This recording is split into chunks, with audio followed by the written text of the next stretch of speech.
Los seres humanos, dice la Biblia, que pasan su vida sin jamás haber descubierto que el Dios que existe tiene un propósito para tu vida.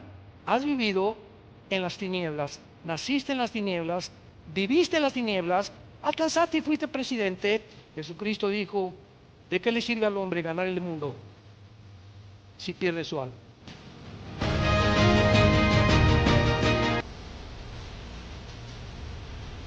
Vamos a compartir algunas verdades bíblicas en esta mañana. Y para todos ustedes que nos visitan o que tal vez han oído pocas veces acerca de la Biblia, es el primer libro en haber sido impreso en la imprenta de Gutenberg, el primer libro en haber sido impreso. Es el libro que contiene los registros más antiguos de historia, geografía, arqueología, paleontología, antropología, genética, química, matemáticas y cualquier otra disciplina académica que tú me quieras mencionar. No hay comparación con el Tripitaka de Buda, ni con los Vedas de los persas, ni con el Corán del Islam, ni con ningún otro libro religioso. Y el personaje central de la Biblia, que es Jesucristo, no tiene comparación. No podemos poner a Buda, ni a Mahatma Gandhi, ni a Abraham, ni a ningún papa, ni a ningún santo. Nadie se puede poner al lado de la persona de Jesucristo, el Hijo de Dios. Es incomparable su entrada al mundo. Es tan importante la entrada al mundo o en el escenario mundial de Jesucristo que la misma historia está dividida con la venida de Jesús. Yo hace algún tiempo tenía un debate con un ateo por una estación de radio en una nación de Centroamérica y me decía: es que yo creo que ni siquiera Jesucristo existió. Yo solamente le dije: ¿me podría decir ahorita en qué día estamos? Y agarró su reloj. Pues estamos en tal mayo de 1994. Le dije: ¿y desde cuándo estamos contando 1994? Y se quedó así, quería voltear al cielo, le comenzó a dar tos y no me quería contestar. Y le dije: le voy a ayudar desde el nacimiento de Cristo. Porque desde que nació Jesucristo se cuenta después de Cristo y antes de Cristo toda la historia humana. Le dije: ¿quién es el personaje que más ha impactado tan grandemente el mundo que inclusive el día de nuestro nacimiento, aunque sabemos que no es el 24 de diciembre, sin embargo se celebra el nacimiento de Jesucristo, no el de Buda, no el de Mahatma Gandhi, no el de Zoroastro, de ningún otro personaje? Hasta los ateos cierran sus comercios. Y no solamente el nacimiento de Cristo es el único personaje del quien llega un espíritu como este en Navidad, de melancolía, de cantos, y nos comenzamos a hacer regalos. ¿De dónde viene todo esto? Que el regalo más grande que Dios nos ha dado ha sido a su Hijo Jesucristo, para que cualquiera que en Él crea no se pierda, mas tenga la vida eterna. Pero no solo eso, sino que también Jesucristo es el único personaje en la historia de quien se celebra su muerte, la famosa Semana Santa, que hasta vacaciones dan. Entonces, cuando venimos a la Biblia, que es el libro que nos muestra la vida, el carácter de Jesucristo, que Él es el reflejo del único Dios vivo y verdadero, vamos a encontrar evidencias filosóficas, históricas, éticas, genéticas, repito, porque más del 40% de las profecías de la Biblia se han cumplido. Una de las más grandes profecías que se cumplieron en el siglo pasado fue el 14 de mayo de 1948, cuando la nación de Israel, después de casi 2000 años de exilio, regresa de una forma sorprendente, asombrosa, que ninguna civilización nunca jamás había tenido lugar, un evento de una nación que haya sido exiliada al mundo y que no hayan sido absorbidos ni de su cultura, ni sus tradiciones, ni su religión, ni nada de lo que Israel había tratado de mantener y que lo mantuvo durante cerca de 2000 años. No ha habido eso. Aquí, por ejemplo, en Estados Unidos, cuando pasamos los mexicanos al otro lado o los que quieren vivir ya, guatemaltecos, nicaragüenses, hay un fenómeno, ¿verdad? Que al entrar a Estados Unidos, Los mexicanos o los que viven o han nacido allá ya no quieren ni hablar español, porque quieren ser absorbidos por la cultura, no quieren ser diferentes a los demás y se visten con sus calcetines, su cachucha, quieren vivir tipo americano porque se tienen que adaptar. Italianos, alemanes ya no hablan italiano, ya no hablan alemán, pero no así sucedió con el pueblo judío. En las conferencias anteriores que dimos el viernes y ayer pueden ustedes encontrar mucho más información. Ahora, muy bien, veamos a continuación que muchos filósofos y muchos escritores han tratado de ofrecernos diversas interpretaciones acerca del origen del universo. Si hay aquí astrónomos, maestros universitarios, simplemente les recuerdo, o ateos, escépticos o personas ateas, de que nunca jamás mediante la ciencia se podrá investigar el origen del universo. Primer paso de nuestra tesis: nunca científicamente se podrá probar el origen del universo. Nunca se podrá probar científicamente quiénes somos, ni tampoco hacia dónde se dirige la humanidad. Ni Walter Mercado, ni el chamán, ni los brujos, ni Nostradamus, nadie nos puede decir con la exactitud y los detalles que están escritos en la Biblia. ¿Por qué digo esto? Porque para que algo sea científico, si hay aquí estudiantes de la universidad, tiene que ser demostrativo, tiene que ser probado en un laboratorio, en un tubo de ensayo, y es imposible que alguien pueda decir: yo estuve en la creación y así fue. Bueno, entonces los astrónomos comienzan a inventar. ¿Y qué fue lo que inventaron desde hace más de 2-3 siglos? Que el mundo se inició con una explosión que se llamó el Big Bang, y que a través de esa explosión entonces hubo una mezcla, una sopa de elementos químicos y se produjo la vida. Y cuando comenzamos a examinar esta teoría, escuchen, que se adoptó como la verdadera teoría del origen del universo en Oxford, en Harvard, en Princeton, en Yale, en la Universidad de México y en las universidades del mundo entero. Y se adoptó además como algo evidencial que podían, y lo escribieron casi científico, que habíamos venido de Chita, que éramos el producto accidental de una evolución, cuando nunca jamás en la historia se ha demostrado la evolución, porque jamás ha habido la mutación de una especie a otra especie. Y cuando se descubre en 1954 por los doctores Crick y Watson la molécula del ADN, el ácido desoxirribonucleico, se acabó. El 60% de los ateos se convirtieron al darse cuenta que era imposible sostener mediante los aminoácidos, ni por la segunda ley de la termodinámica, ni por la biología, y menos ahora por la genética. Era una imposibilidad la evolución.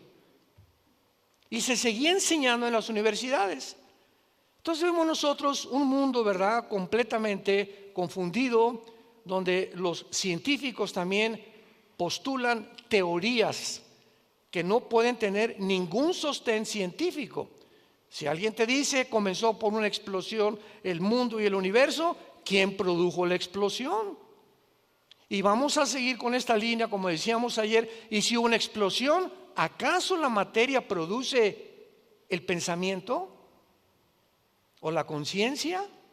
Pienso, luego vivo, luego tengo que existir. Y si tengo que existir, tiene que haber una causa. Esta causa no puede estar dentro de mí, esta causa está fuera de mí. Así venían y discernían los filósofos griegos la vida. Platón, Sócrates, la mayor parte de los filósofos llegaron a la conclusión de que tenía que haber un Dios. Nunca descubrieron quién era ese Dios, pero no podían concluir que pudiera ser un accidente en la vida. Es un absurdo, es una irracionalidad filosófica del ser humano. Ahora, ¿cómo se originó la vida, verdad? Nadie nos puede decir cómo se originó la vida.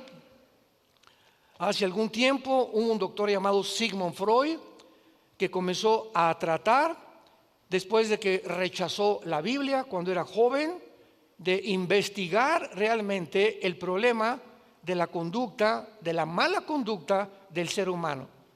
Entonces Freud comenzó a hacer experimentos con personas con problemas de carácter mental y los comenzó a hipnotizar. Y al hipnotizarlos, él trataba de, después de la conciencia, pasarla a la subconsciencia, pasarla a otra conciencia, para que de forma inconsciente o subconsciente arreglarlos mientras estuvieran hipnotizados, regresándolos a la conciencia, pudieran estar sanados. Y finalmente atribuyó es que el problema de los seres humanos está en la sexualidad infantil. ¿Y qué atribuyó Freud al ser humano? Que el problema se encontraba en la mente. Damas y caballeros que nos visitan, la Biblia es el único libro que nos dice quiénes somos. Pues lógico, si yo compro un carro en la Volkswagen y se me descompone, no voy a ir a la Mercedes-Benz a que me lo arreglen. ¿Por qué? Porque ellos no son los fabricantes. Entonces, si algo tiene un problema con mi carro, lo llevo con el fabricante. Y si un problema humano existe, no voy con el psicólogo que me ayude, ni con el psiquiatra, ni con la doctora Corazón. Tenemos que recurrir con el fabricante. ¿Y quién fue el fabricante? Dios, el Dios de la Biblia, el Dios y Padre Jesucristo. ¿Y qué dice Él? Dejemos que Dios nos hable, permitámosle a Dios que pueda exponer realmente lo que la revelación que nos dejó condensada en la palabra de Dios. Y Jesucristo nos dice aquí en la Biblia, a los que lo quieran apuntar, que somos un espíritu, número uno, que tenemos un alma y que vivimos dentro de un cuerpo. Entonces, el ser humano no es solamente intelectual, como dicen ateos, es que aquí hay moléculas moviéndose y somos el resultado de líquidos gástricos y las neuronas que expelen también ciertas cosas y ciertas sopas que se conjugan en el cerebro y de ahí viene el pensamiento. Y vuelvo a repetir, buscan la manera de poder explicarle al ser humano las barbaridades que no pueden explicar porque ellos no son los fabricantes. Entonces, si somos espíritu, el ser humano no lo sabe. Y entonces el ser humano se ha dedicado a ¿qué cosa? Alimentar la mente, o sea, el intelecto, filósofos, ciencias políticas, astronomía, y nada de eso está mal. Y el cuerpo, una buena comida, una buena alimentación, una buena bebida, no Coca-Cola, no harinas blancas, no sal, etcétera. Ejercicio, porque el cuerpo necesita un sostenimiento, así como la mente. Una persona que no lee un libro al mes, te vas a quedar hecho un chorizo. Dicen que en Europa leen 30, 40 libros mínimo los universitarios al año. Cuando se hizo la investigación en el continente americano, ¿cuántos libros se leían en México? Uno cada 3, 4 meses. Con razón. Tenemos que alimentar la mente. Pero ¿cuántas Netflix ves? ¿Y cuántos cuentos de Calimán te has leído? ¿Y cuántas telenovelas han visto? No se pierde ninguna telenovela. Por eso estamos como estamos. Así está el mundo completamente desesperanzado. Entonces baja Jesucristo, Dios manda al mundo a su Hijo Jesucristo hace 2000 años y Jesucristo dice esto: no solo de pan vivirá el hombre, y se lo dice a Satanás, Mateo capítulo 4, sino de toda palabra que sale de la boca de Dios. Dios viene en la forma de su Hijo al mundo a decirnos: si tú eres espíritu, hijo mío, tu espíritu está completamente muerto. Y entonces estás tratando de comprender el universo, el mundo, mentalmente, intelectualmente, e intelectualmente es limitada el pensamiento y el conocimiento humano. Y cuando un ser humano quiere tratar sin el espíritu intelectualmente de buscar y conocer a Dios, acaba loco. Y el ejemplo más grande es Friedrich Nietzsche del siglo XX, un filósofo alemán que escribió Dios está muerto y fue contagiado por Carlos Marx, que dijo Dios no existe, el problema son la lucha de clases. Si el proletariado le quita a la burguesía esto, ¿verdad? Y derriba a la burguesía, se van a nivelar, va a haber equidad. Y ahora el Foro Económico Mundial en el siglo XXI, léelo, es la copia completa del comunismo y del marxismo de izquierda hegeliano y la dialéctica materialista. Métete a Google, Foro Económico Mundial, y dice: bienvenidos a esta ciudad, no vas a tener casa, no vas a tener ropa, bienvenidos porque no tienes por qué tener nada. Y esta teoría se está ya implementando en México. Hace 2 semanas comenzaron las expropiaciones en México, que es el cuarto paso de la agenda. Y estamos aceptando y vamos al camino de Venezuela, de Cuba, de Nicaragua, de Colombia y de Bolivia. Y nadie está consciente de todas estas cosas. Seguimos como borregos, conformándonos solamente en mi mundo, sin interesarme lo demás, ni tampoco poner a Dios dentro de mi vida. Lo sacamos de la ecuación y por eso perdemos completamente el rumbo. Entonces Jesucristo nos dice: tu espíritu necesita alimento, y el único alimento para nuestra vida espiritual se encuentra en la Biblia. Dice el 2 de Pedro capítulo 2: deseen como niños recién nacidos la leche espiritual, para que por ella crezcan para salvación.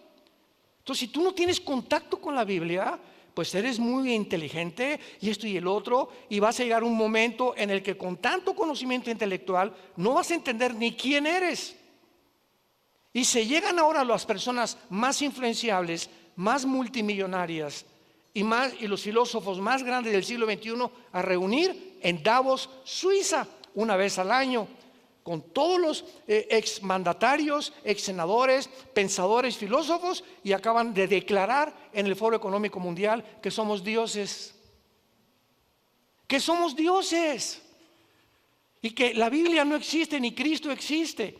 Y que vamos a crear una superraza de seres humanos, porque tenemos ahora la tecnología, la cibernética, y tenemos ahora la genética, para mezclar ya razas y mezclar las características del murciélago, que tiene un radar, y sacar el ADN del murciélago, mezclarlo con el ADN del ser humano o con el ADN de un león, para que seamos hombres guerreros, y además con el radar, y mezclar así todos los ADNs cuando la misma genética lo impide. Y se vuelven mutaciones, ¿verdad? Se vuelven cosas híbridas o quimeras que no pueden tener ninguna realidad real, científica. Pero es la locura a la que hemos llegado, hermanos, en Cristo, damas y caballeros. Y tenemos que abrir los ojos para darnos cuenta que tenemos que comenzar a regresar a Dios. ¿Cuál es el verdadero propósito de nuestra existencia? El ateísmo, el humanismo, el materialismo y la evolución afirman que todo es material. Yo lo digo porque yo, antes de convertirme y conocer a Jesús, yo fui ateo. Yo me decepcioné de la religión, no de Jesús, porque crecí en colegios lasallistas, en la primaria, la secundaria, la preparatoria. Jamás nos enseñaron la Biblia, nos enseñaron una religión. Y cuando me dijeron que yo ya quería ser cura, a los 14 y 15 años de edad, en el seminario salesiano de Acapulco, Guerrero, y me dijo el arzobispo en una mañana, todos los que éramos como 4 o 5 estudiantes, que estábamos puntos, nos entraron como acólitos. ¿Se acuerdan que antes había los acólitos? Y nos enseñaban el latín para que le contáramos al padre. Cuando el padre entra al altar, dice: me introduzco al altare Dei. Le teníamos que contestar: Adeum collectifica juventutem meam. Él dice: me introduzco al altar de Dios a ofrecer el sacrificio de Cristo por los vivos y los muertos. ¿Y qué dice la Biblia? Que ya fue sacrificado. Entonces, ¿qué es lo que estaba diciendo este señor al entrar a un supuesto altar? Que se brincaron la cruz y que ahora tenías que volver a recibirlo con la famosa comunión. Y te tomas la comunión el domingo, y el lunes, martes y miércoles te portas como diablo y la vuelves a tomar otra vez el domingo. O sea, Cristo entra y se sale, entra y se sale. ¿Y qué dice la Biblia? Les doy vida eterna para siempre. Y cuando recibes a Cristo es una vez y para siempre. Comienzo a leer la Biblia, mi hermano me la da, comienzo a leer Juan y me doy cuenta que habíamos sido engañados. Y encuentro que la verdad nos haría libres, se caen las vendas, abrimos los ojos por primera vez y nos damos cuenta cuál es la verdad. Y Jesús lo dijo en Juan 14:6: yo soy el camino, la verdad y la vida. Fuera de Cristo no hay ninguna verdad absoluta, porque vivimos un mundo de relativismo, donde tu verdad es tu verdad, mi verdad es mi verdad. Mira, yo soy gay, déjame como yo estoy, tú eres como estás, no te metas. Mi verdad es esta, como dijo el fundador de la cadena CNN, verdad, de televisión, que ya vendió, tiene como el 35% ahorita de las acciones. Ted Turner se llamó, que se casó también con Jane Fonda, una muchacha artista de cine. Y Ted Turner se decepciona de Dios, de la religión, se vuelve ateo también y dijo los 10 mandamientos de Ted Turner. Y ahora yo voy a hacer mi vida, mi ética, mi moral, y voy a determinar qué es bueno y qué es malo.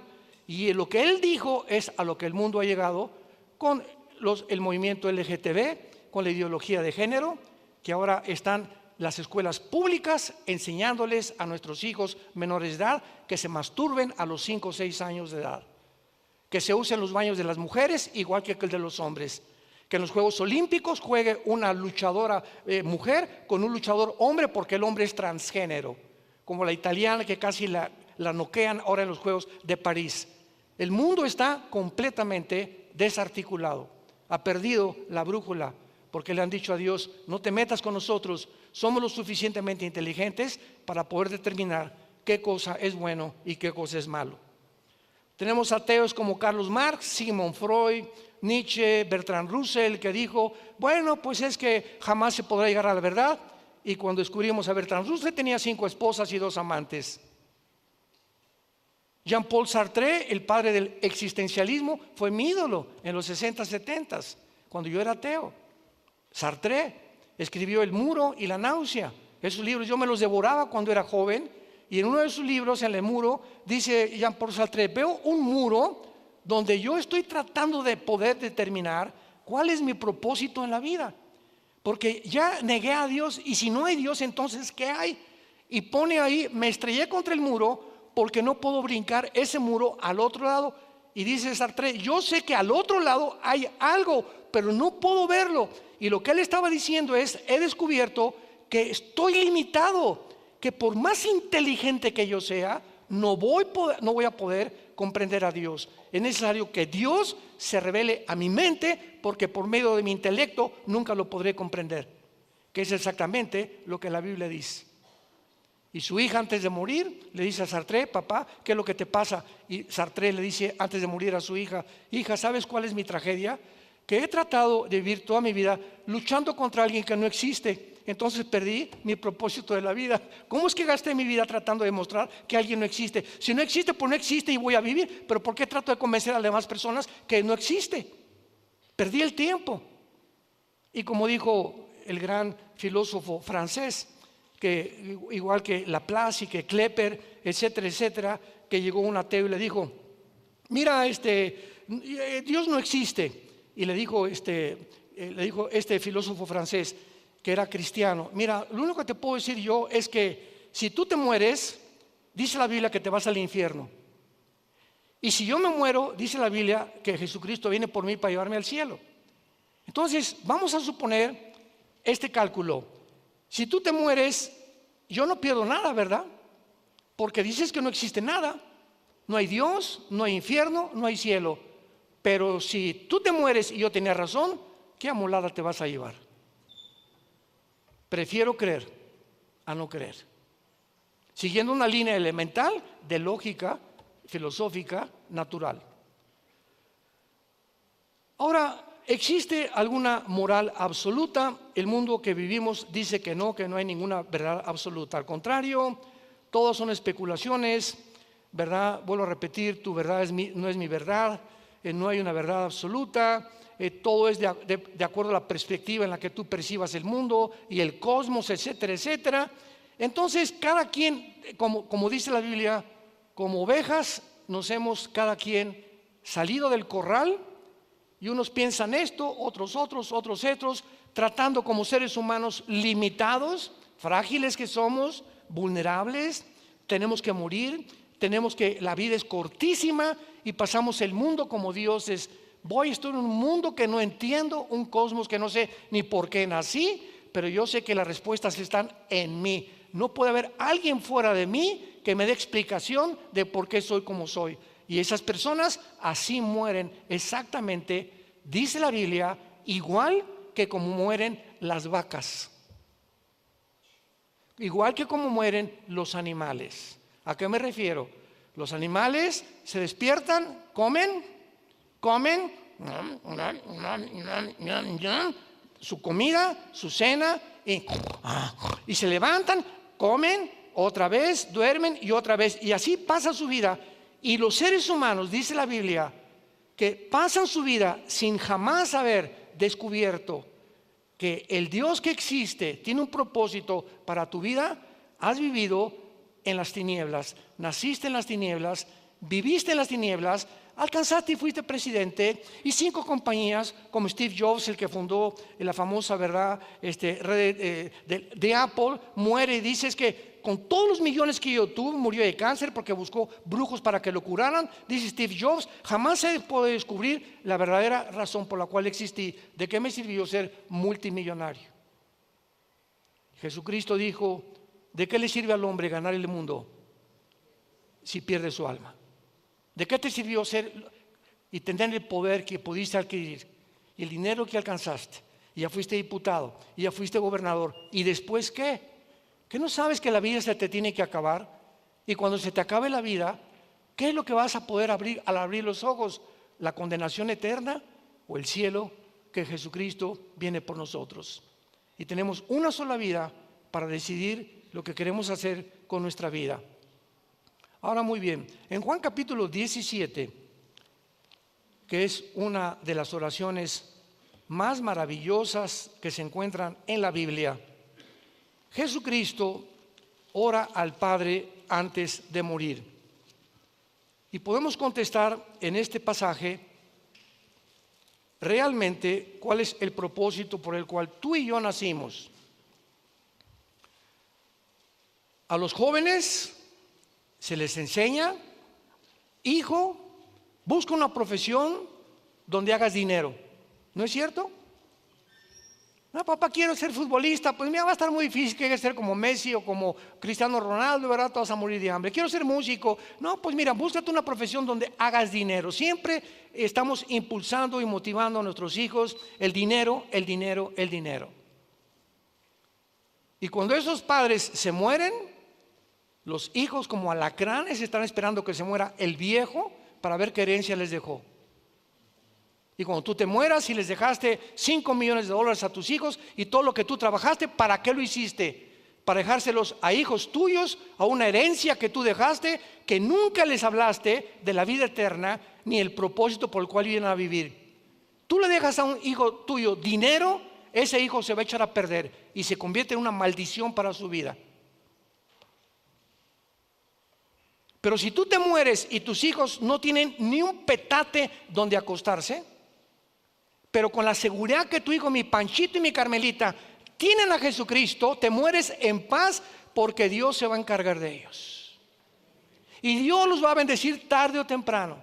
Y Dios va a hacer que les vaya bien en la vida tarde o temprano. Te mueres en paz. Entonces veamos los valores desde la perspectiva bíblica, desde la perspectiva divina. ¿Para qué vives? ¿Para hacer dinero? ¿Para hacer fama? ¿Publicidad? ¿Para que seas conocido? ¿Para que tengas poder? Porque dicen, bueno, pues es que si tengo dinero, ahora tengo poder. O para pertenecer a un partido político donde están todos y ahí está el pastel, pues me voy a hacer el pastel. Y mis convicciones filosóficas, estadísticas, etcétera, etcétera, los derrumbo. La familia no importa, el matrimonio no me importa, ni mis hijos tampoco. Quiero poder. Quiero pertenecer a ese grupo político, quiero pertenecer a ese grupo de intelectuales. ¿Por qué? Porque quiero ser entre ellos, quiero ser grande. Y acabas recogiendo basura y sacrificando a tu familia por el ego tan grande con el cual el ser humano ha nacido. Dice Juan 17, Cristo antes de morir, estas cosas habló Jesús, levantando los ojos al cielo, y dijo: Padre, la hora ha llegado, glorifica a tu Hijo para que también tu Hijo te glorifique a ti. Como le has dado, vean lo que dice Jesús, que Él recibió del Padre una potestad, o sea, un poder. Dios le dio a su Hijo al venir al mundo un poder sobre todos los seres humanos, sobre toda carne. ¿Para qué? Para que Él nos diera la vida eterna. A todos los que le diste. ¿Y qué es la vida eterna? Que te conozcan a ti, al único Dios verdadero, y a Jesucristo, a quien tú has enviado.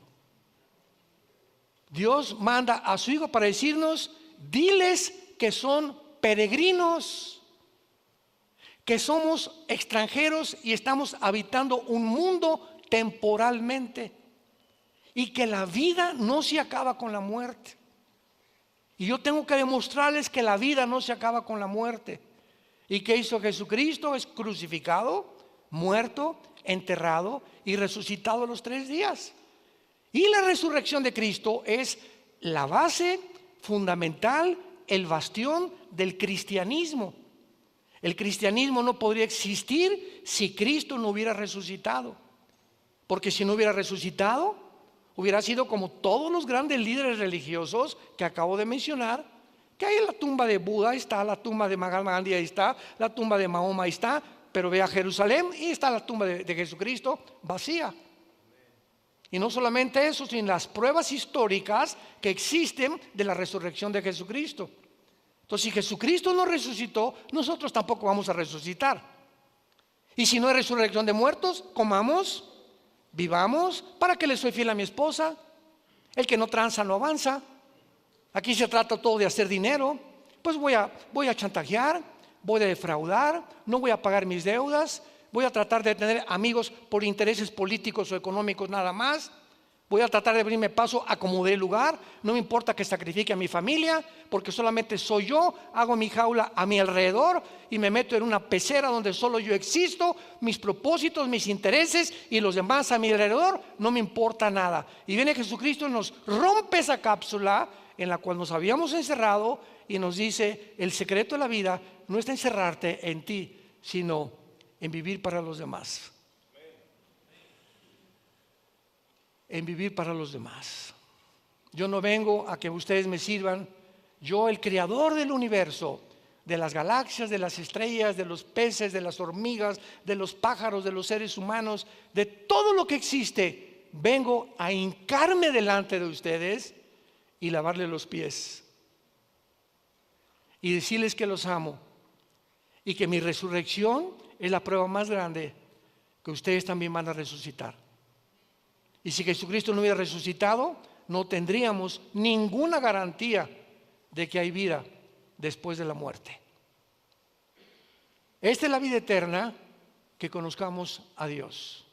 Y nadie puede conocer a Dios a través del vudú, o a través de la meditación trascendental, o a través de Hare Krishna, o meditando y me estoy concentrando con Él, o a través del peyote, o de la marihuana, o del LSD, o de los fetaniles. Ninguna otra droga, ningún otro medio, ningún otro sistema inventado por los seres humanos, a través de ninguna religión vas a llegar a Dios, porque las religiones no salvan ni dan el conocimiento de Dios. El cristianismo no es una religión, es una relación personal, viva, dinámica, orgánica con alguien que está vivo. Ves a los del Islam, ¿verdad? Se hincan y ahí están, no saben ni a quién, Alá, no saben, no tienen ni pensamientos para Alá. Y lees el Corán: maten a los que no sean musulmanes o decapítenlos. Y vienes a la Biblia y nos muestra la historia del principio al final como está escrita, para que sepamos que Dios se adelantó a la historia para demostrarnos que Él es real, que la Biblia es la palabra de Dios y que Jesucristo es su Hijo, que quiere entrar esta mañana a tu vida y darte la vida eterna. ¿Qué es la vida eterna? Que cuando tú mueras no te condenes en el infierno.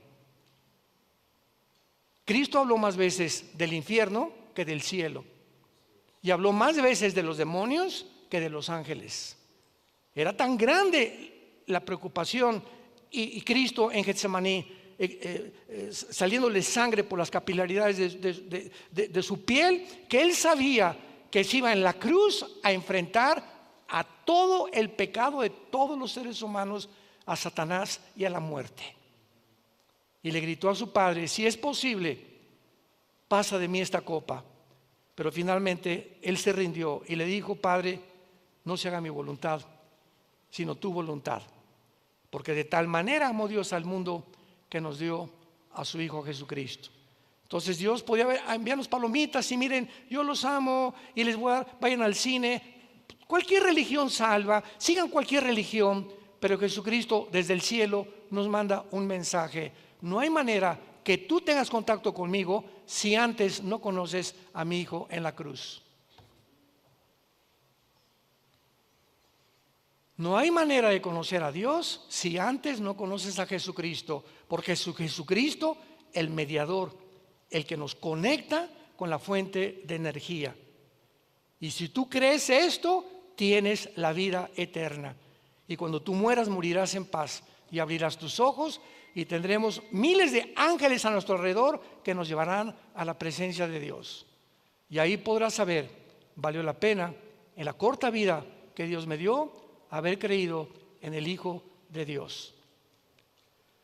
Ahora veamos claramente también que en la Biblia encontramos varias falsas doctrinas y casi todas las cartas de los apóstoles, como Timoteo, Filipenses, Gálatas, la carta a los Corintios, son advertencias que mientras estemos los cristianos en este mundo, se van a levantar falsos apóstoles, falsos profetas, falsos maestros que por todos lados van a tratar de engañar. Les voy a citar algunos rápidamente. Por ejemplo, hay una secta que se llama los Testigos de Jehová y fueron fundados por Charles Russell en 1844 y ellos profetizaron que Cristo vendría en 1874 y que el mundo acabaría en 1914. Ellos no creen en el infierno, no creen tampoco que Cristo es Dios, no creen en la vida eterna. Eso es una falsa, completamente un falso profeta. Tenemos al fundador de los mormones, José Smith, 1880. Este hombre, José Smith, un día llegó con su esposa y le dijo, ¿sabes qué? Que se me apareció un ángel que se llamaba Moroni. Y este ángel me dijo que fuera a cierto lugar, un montecito, e iba a encontrar yo unas tablas escritas en egipcio cuneiforme y que yo las tradujera, y de ahí salió el libro del Mormón. Vamos a ver que fue una mentira. Y además le dijo a la esposa, y además me dijo el ángel que tú no eras la única, que puedo tener 10 igual que tú. Yo le he dicho muchas veces que si yo llego a mi casa mañana y le digo a mi esposa, duermo en el suelo. Ahí está tu maleta, ¿verdad? Y agarra carretera.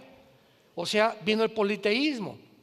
Entonces, este hombre, José Smith, dijo esto, ¿verdad? Cosa que no es verdad, porque el libro del Mormón es una versión falsa de la Biblia King James en inglés, con algunas modificaciones.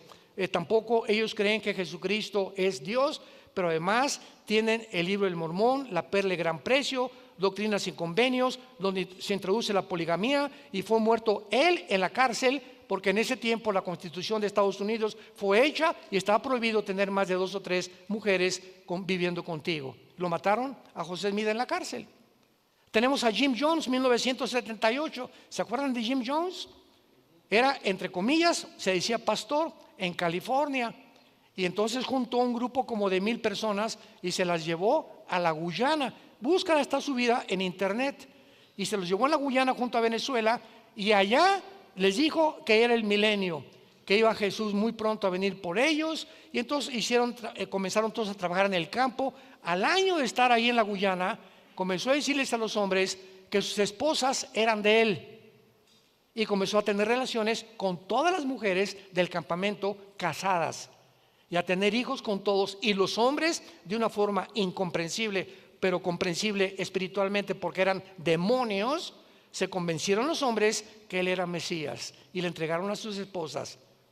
Tú dirías, yo tendría que estar loco para hacer eso, ¿verdad? Pero cuando un demonio entra a una persona y te altera las neuronas, ya no piensas de una forma normal, comienzas a hacer locuras, precisamente por la influencia demoníaca en tu mente. Entonces Jim Jones, ¿verdad? Finalmente los senadores de Estados Unidos mandaron aviones para investigar qué estaba pasando en la Guyana con los ciudadanos americanos. Entonces él descubrió, y cuando iban saliendo de regreso los senadores que descubrieron que era un falso profeta, los mataron a todos en el aeropuerto. Hasta que al final él a todos los 1,000 personas del campamento les dio a beber en un Kool-Aid veneno y todos se suicidaron y él se pegó un balazo en la cabeza.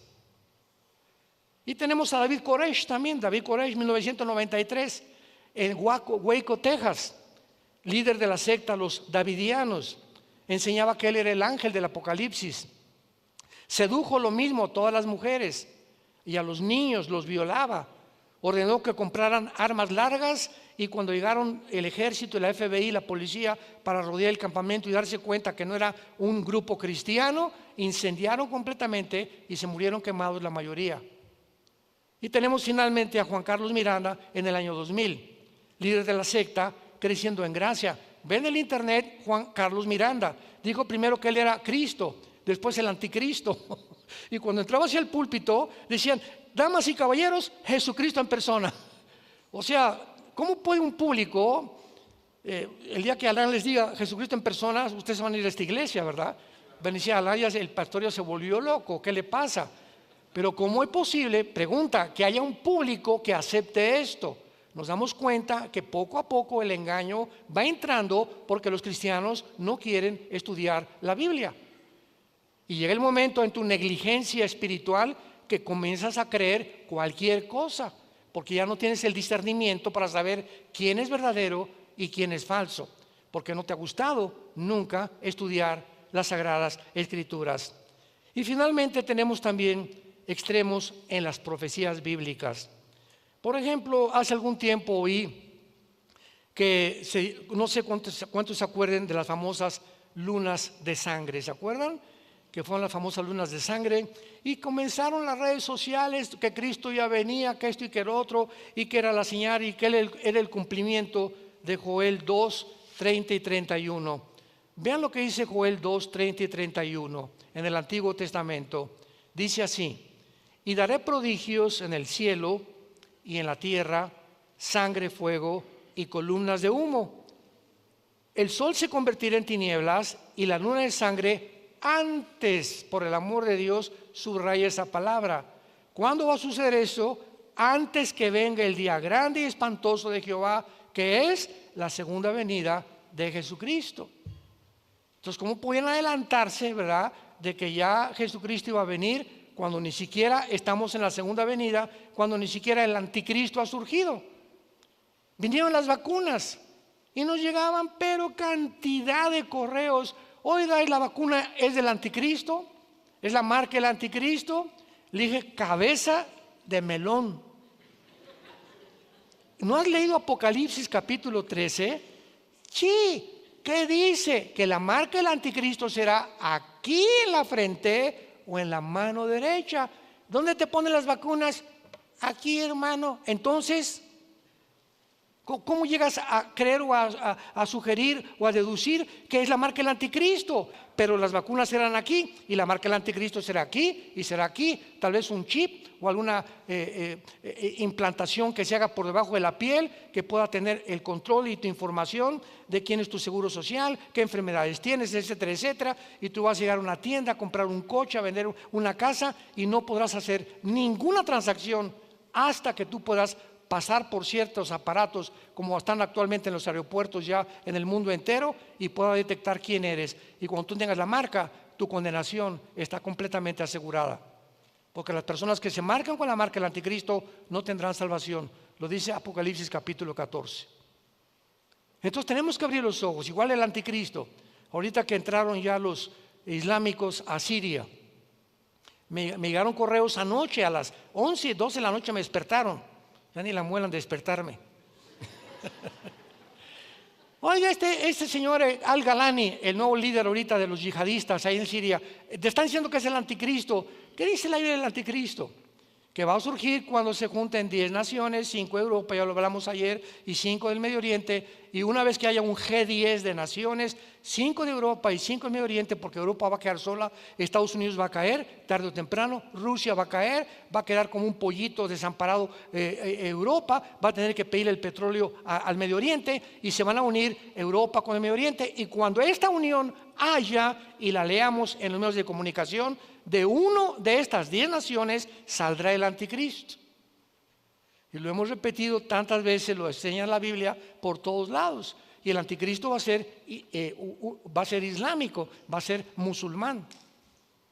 Y va a salir exactamente de donde está ahorita la rebelión, en Siria y entre Irak. Porque en el Antiguo Testamento, Babilonia, que era la cabeza del estado de Nabucodonosor, era Babilonia, que es Irak, Siria y el Líbano, o sea, la antigua zona de la Mesopotamia, que significa tierra entre dos ríos, entre el Tigris y el Éufrates. Entonces, ahorita la zona geográfica donde acaban de derrocar al presidente de Siria y Rusia se sale e Irán se sale, inconcebible, porque Rusia tenía en Siria la única base naval al Mediterráneo. Y el hecho que Putin no haya hecho nada, síganme con cuidado, el hecho que Putin haya dejado que Assad, no se dicen que nadie sabe dónde está, pero no lo defendió, ni Estados Unidos lo defendió, y entraron los yihadistas. ¿Qué significa esto? Que Rusia está a punto de caer también.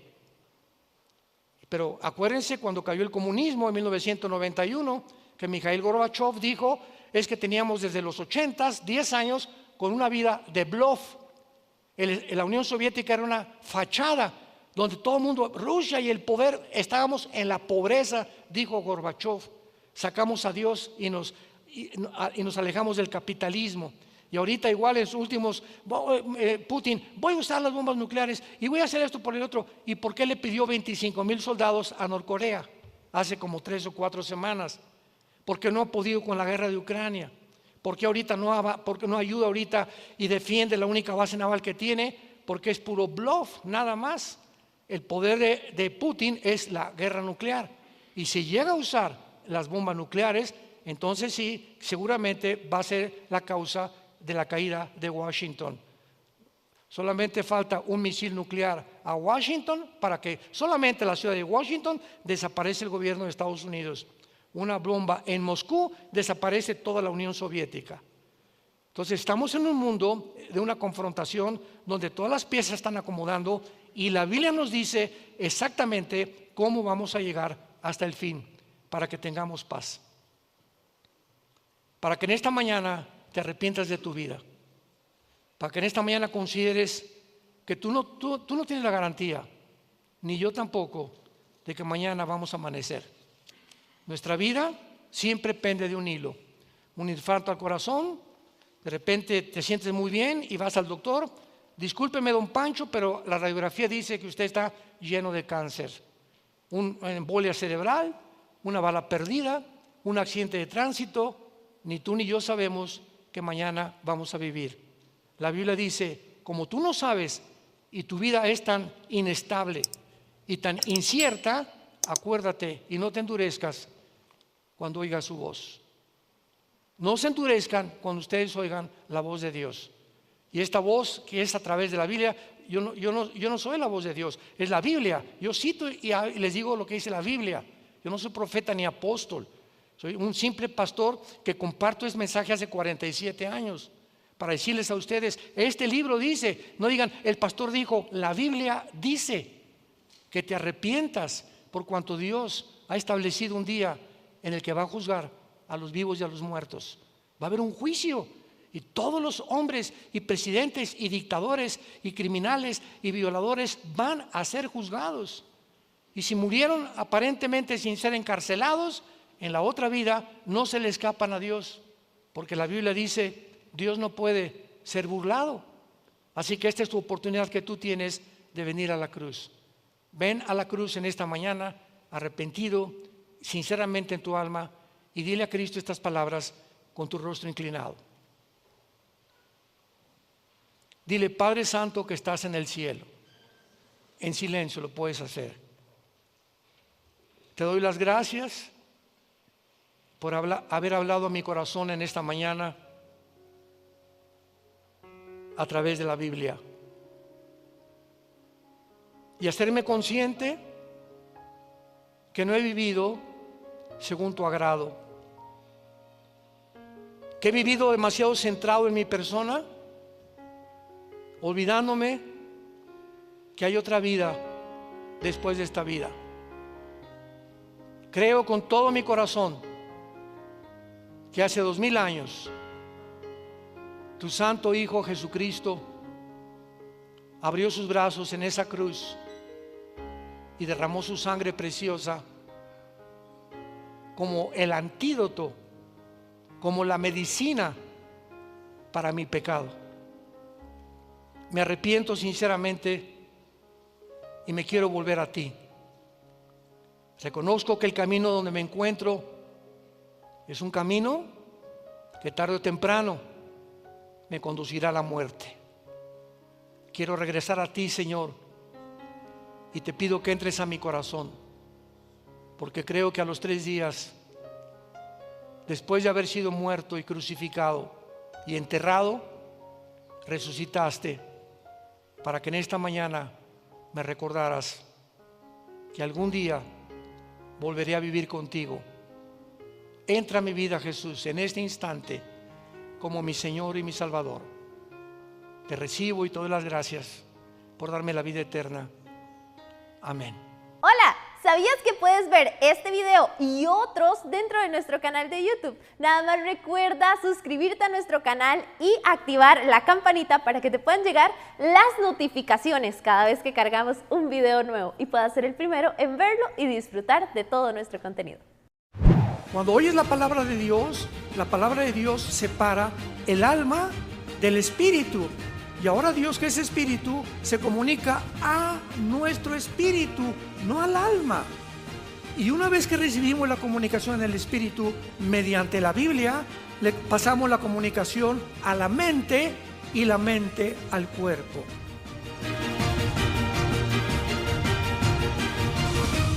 Dentro de la física moderna tenemos una ley que se llama la segunda ley de la termodinámica. Y esta ley establece físicamente lo que se conoce también como la ley de la entropía. Y significa que todos los organismos están sujetos a la muerte, absolutamente sin ninguna excepción. Y además que todo lo que rodea en el universo está destinado a echarse a perder, a descomponerse, al deterioro, inclusive el Sol. Pierde millones de toneladas masa cada segundo. Y lo mismo sucede también con todos los organismos vivos, y la Biblia tiene otro nombre para esta ley física de la entropía que se adelantó 2000 años antes cuando la fueran a descubrir. Dice el libro de Romanos capítulo 8, versículo 21 en adelante: porque también la creación misma será libertada de la esclavitud de corrupción. De la esclavitud de corrupción a la libertad gloriosa de los hijos de Dios. Porque sabemos que toda la creación gime a una y aún está con dolores de parto hasta ahora. Y no solo ella, sino que también nosotros mismos, que tenemos las primicias del Espíritu, gemimos, lloramos dentro de nosotros, buscando y esperando la resurrección o la redención de nuestro cuerpo. Sin embargo, la Biblia nos revela que hace 2000 años un hombre fue crucificado entre el cielo y la tierra, y este hombre, después de su crucifixión, fue evidentemente muerto, enterrado y resucitado a los 3 días. Y estas son precisamente las buenas noticias que queremos compartirles con todos ustedes, porque Dios nos promete volver a vivir después de esta vida. Jesucristo a los 3 días se abrió la tumba y salió con un cuerpo exactamente con el que Él tenía antes, pero glorificado. En otras palabras, con un cuerpo humano. Y Cristo continúa con este cuerpo humano, identificándose con todos nosotros. Y a través de esta promesa Dios nos dice: porque de tal manera amó Dios al mundo, que dio a su Hijo unigénito, para que cualquiera de ustedes que en Él crea no se pierda, mas tenga la vida eterna. Jesús dijo: cualquiera que crea en mí ha pasado de la muerte a la vida y no vendrá a la condenación. Sin embargo, a través del tiempo y de la historia, pues han habido teorías, especulaciones acerca de qué es la muerte. ya sea que queramos ignorarlos o también queramos prepararnos para ellos. Es una verdad que nadie puede evitar. La Biblia dice que tú y yo tenemos que morir. Hebreos 9:27, está establecido que los hombres mueran una vez, y después de la muerte no hay purgatorio, no hay limbo, no hay reencarnación, no hay ninguna segunda oportunidad. El momento que tú mueres es el cielo o el infierno. Veamos algunas evidencias que demuestran claramente que pues el mundo se equivocó cuando trató de penetrar el misterio de la muerte. Tenemos en primer lugar la canalización. La canalización. Algunas personas afirman que tienen conversaciones con los muertos. Por ejemplo, había un grande hombre, obispo, ocultista, llamado Apaik. Y en su libro El otro lado describe claramente que él hizo contacto con su hijo que se había suicidado a través de médiums espiritistas. ¿Cómo deben interpretarse estos relatos? ¿Es cierto que podemos tener contacto con los que ya murieron a través de un medium o a través de invocaciones o de chamanes? Como teólogo liberal que era el obispo Baik, no se percató que la Biblia enseña que existen espíritus demoníacos. Dice el apóstol Pablo a Timoteo en 1 Timoteo 4:1, porque el Espíritu dice claramente que en los últimos tiempos muchos apostatarán de la fe, escuchando a espíritus inmundos, a espíritus demoníacos. Había también otro caso, ¿verdad? De otra persona que dijo que ella cuando era niña había soñado que había nacido en el siglo XVIII y que además cuando ella creció y fue a ese lugar, ella supo que ella había estado ya ahí. O sea, hay muchas experiencias paranormales que mucha gente cree que realmente vivimos antes o que nos hemos adelantado en el futuro. Sin embargo, cuando le preguntaron a esta muchacha que quién le había dicho eso, dijo que se le había aparecido un espíritu. Entonces un cristiano le preguntó, ¿y qué tipo de espíritu era? Porque hay espíritus buenos y hay espíritus malos. Y la muchacha le contestó, un espíritu bueno. Y ella le contestó con las palabras del apóstol Pablo en 2 carta a los Corintios capítulo 11, porque también el diablo se disfraza de ángel de luz.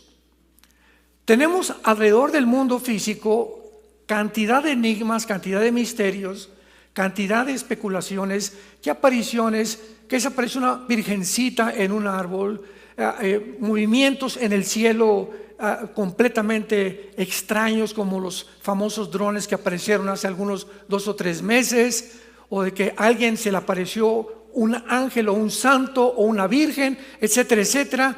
Y todas estas cosas que oímos alrededor es porque no conocemos lo que la Biblia nos revela acerca del mundo espiritual que está a nuestro alrededor, porque estamos rodeados de una dimensión espiritual que es mucho más real que nosotros que vivimos.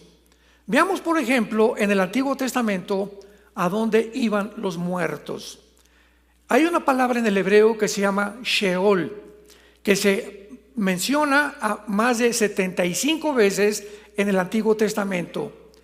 Y este Sheol era un lugar donde todos los espíritus, tanto los buenos como los malos, descendían al centro de la tierra. Recuerden esto, al centro de la tierra, no de Marte, no de Plutón, no de un planeta, al centro donde tú y yo estamos pisando en este momento.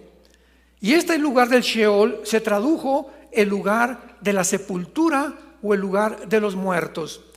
Esta era toda la revelación que tenían en el Antiguo Testamento después de la vida.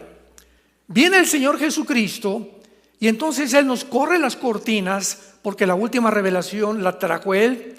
Dice la Biblia, habiendo oído de los profetas en otros tiempos, ahora Dios le ha placido hablarnos a través de su Hijo Jesucristo.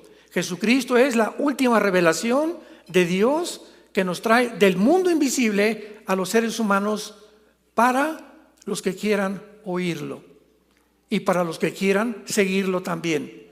Entonces Jesucristo en el Evangelio de Lucas capítulo 16 narra una historia que no es parábola. Las parábolas no tienen nombres propios como Abraham, Lázaro, etcétera, etcétera, de un hombre que descendió al centro de la tierra.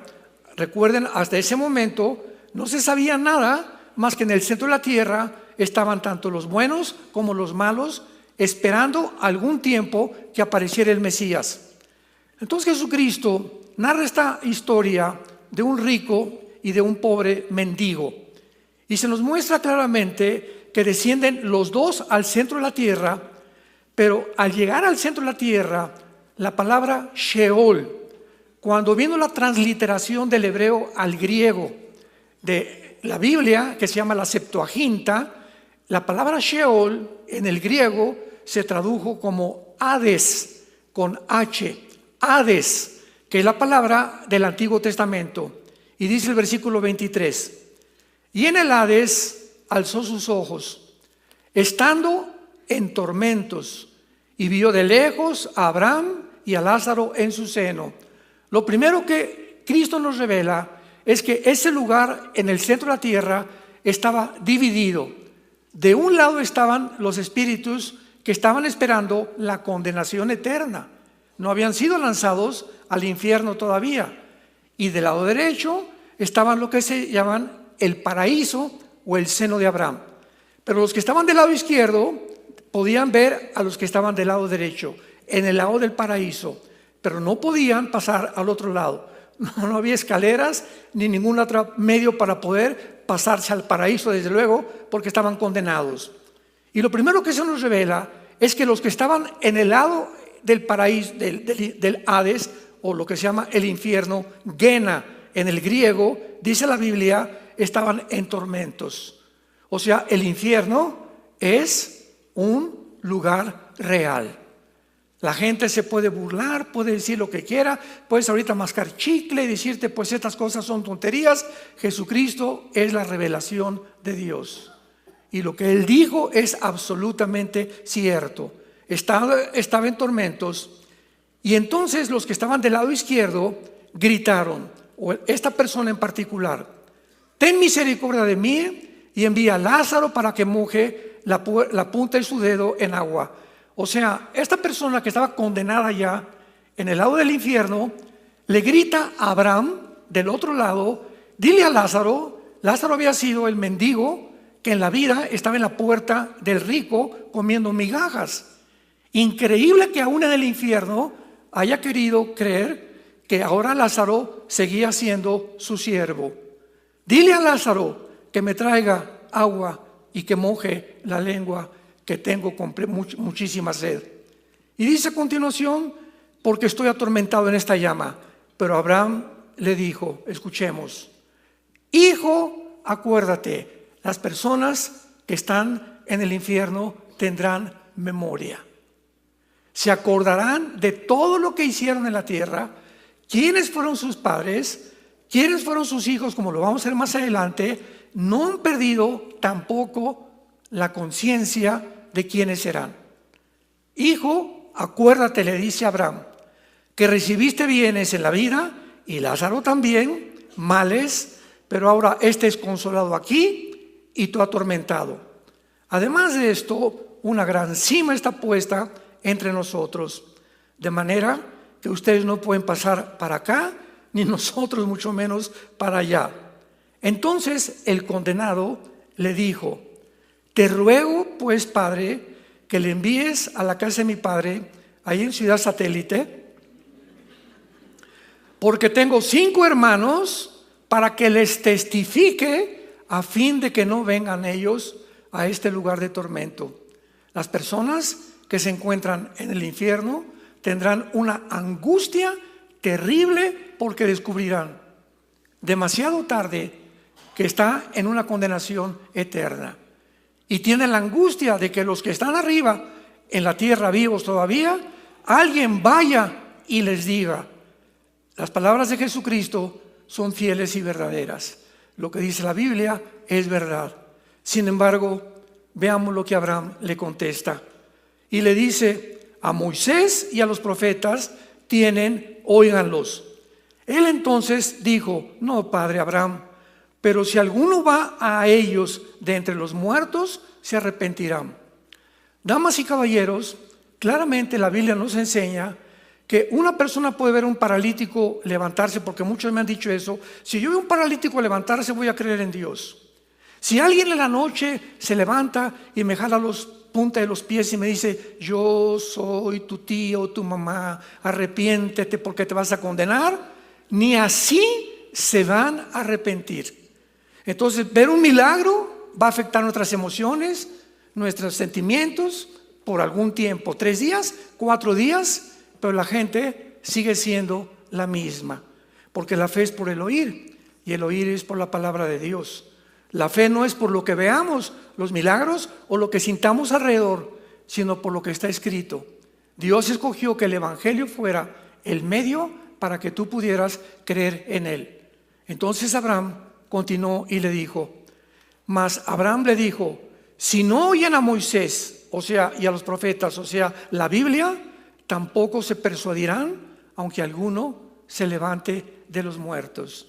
Entonces, qué tristeza es que mucha gente esté esperando ver milagros para convertirse, o tratar de creer que a través de un efecto sobrenatural ellos podrán considerar, tal vez, creer en Dios por algún tiempo. Y esto es algo que es terrible. También tenemos la famosa reencarnación, que es una doctrina hindú. Esta forma de ocultismo pretende dar información acerca de la vida después de la muerte en la reencarnación. Esta doctrina enseña que somos permanentemente reciclados, que la muerte no es más que una transición de un cuerpo al otro. Vas a regresar en una rata, vas a regresar en una vaca, vas a regresar en algún animal. Y según el karma, así le llaman ellos, que hayas tenido, así te irá también cuando regreses a otra vida. La Biblia dice lo contrario. Está establecido que los hombres mueran una sola vez. Y después no hay reencarnación, no hay purgatorio, no hay ningún otro lugar más que el cielo o el infierno. Por ejemplo, la actriz de cine Shirley MacLaine, una de las líderes de la nueva era en los Estados Unidos, escuchen lo que escribió, que ella había sido princesa en la Atlántida, que una inca en el Perú y una niña criada por elefantes.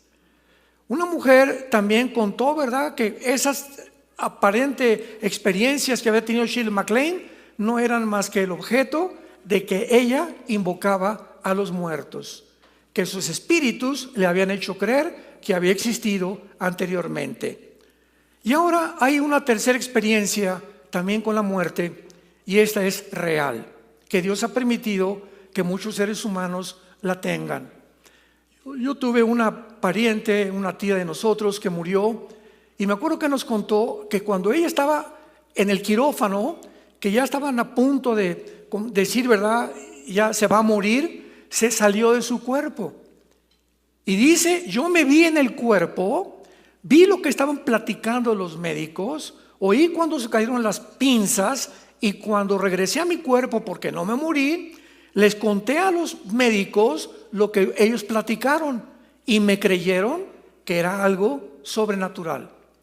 En otras palabras, la Biblia dice que somos espíritu, tenemos un alma y vivimos dentro de un cuerpo. El cuerpo es la botella, es el envase donde tu alma y tu espíritu residen. Y cuando morimos, el alma y el espíritu se salen de nuestro cuerpo. Tu cuerpo lo pueden cremar, lo pueden comerse los tiburones, te puede morir en un incendio, te pueden enterrar. El cuerpo ya queda completamente bajo la ley de la entropía que mencionamos físicamente, o sea, de la descomposición. Pero el alma y el espíritu son eternos, tanto para los condenados como para aquellos que creyeron en Jesús. Veamos este ejemplo en el Antiguo Testamento, en el capítulo 35 del libro del Génesis, de qué forma la Biblia nos muestra lo que pasa al morir. Y dice así, capítulo 35 del Génesis, y vemos de qué forma se mencionan las dos cosas o los dos elementos más precisamente que componen al ser humano. Versículo 18. Aconteció que al salírsele el alma, pues murió. Llamó su nombre Benoni, mas su padre lo llamó Benjamín. Al salírsele el alma, murió. La palabra alma, a los que les interese apuntarla, en el hebreo, es la palabra con P de Pedro, de Samuel, suche, que en el hebreo se pronuncia suje, porque la CH se pronuncia en hebreo como J. Entonces, etimológicamente, hay una palabra hebrea para el alma que nos muestra que es diferente al espíritu. O sea, el alma y el espíritu son dos cosas completamente diferentes. Veámoslo en el versículo 20 del mismo capítulo. Y exhaló Isaac el espíritu y murió, y fue recogido a su pueblo, viejo y lleno de días, y lo sepultaron Esaú y Jacob sus hijos. La palabra para espíritu en el hebreo es la palabra que es ruach, que se escribe ruach con CH, pero repito, se pronuncia como J, ruach. Ruach el Kadosh, Dios, Jesús el Espíritu. Entonces, esta palabra ruach y esta palabra suche etimológicamente son diferentes, dándonos a entender que el alma y el espíritu son dos elementos diferentes. En el Nuevo Testamento dice Hebreos 4:12, porque la palabra de Dios es como una espada que penetra, filosa, y divide el alma y el espíritu, las coyunturas y los huesos, y es más eficiente que cualquier otra cosa que se pueda haber creado jamás. Esto significa que antes de ser cristianos, el alma y nuestro espíritu estaban amalgamados. Entonces, una persona que no tiene a Cristo no puede discernir el mundo espiritual, porque su alma y su espíritu están así, amalgamados. Cuando oyes la palabra de Dios separa el alma del espíritu.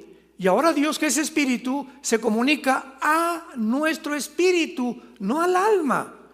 Y una vez que recibimos la comunicación del espíritu mediante la Biblia, le pasamos la comunicación a la mente y la mente al cuerpo. Esta es la sucesión cronológica de cómo funciona el mundo espiritual. Por eso, si tú lees la Biblia diaria, estás alimentando tu espíritu. Tu mente está siendo renovada.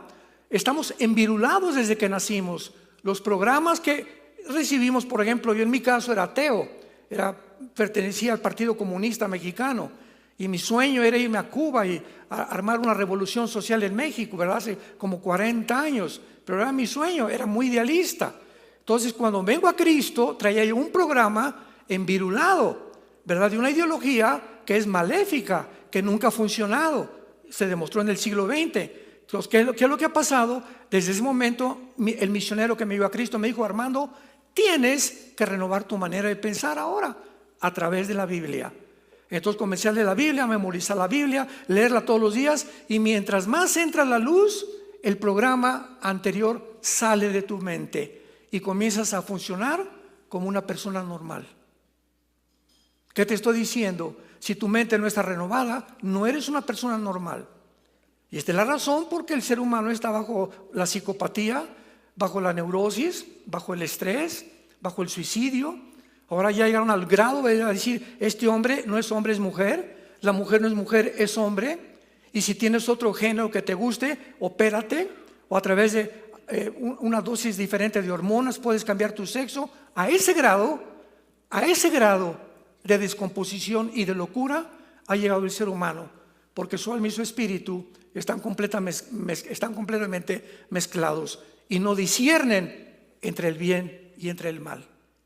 Para ellos es igual cambiarme de sexo, aunque mi genética y mi biología me dice soy hombre porque tengo el cromosoma Y, entonces mi mente me dice es que no eres lo que tú eres. Viene el conflicto entre la mente y entre la genética, y el 65% de las personas que se han operado de transgénero, de acuerdo a la Asociación de Psiquiatría de Los Ángeles, se han suicidado. El 65% de las personas que han querido cambiar de sexo se quitan la vida.